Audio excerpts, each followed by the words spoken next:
It was my first trip to an old secluded cabin in the woods. The air was thick with the scent of pine, and the silence was almost unnerving. I was there to escape the hustle of city life, to find peace, but that's not what I found.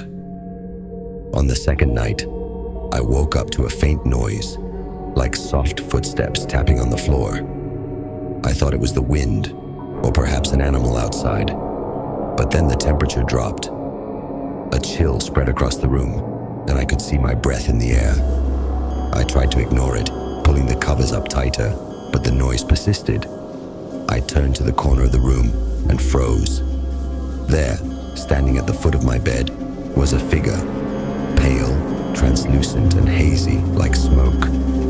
Its form was faint, almost shimmering, but I could make out a sorrowful face, hollow eyes staring directly at me.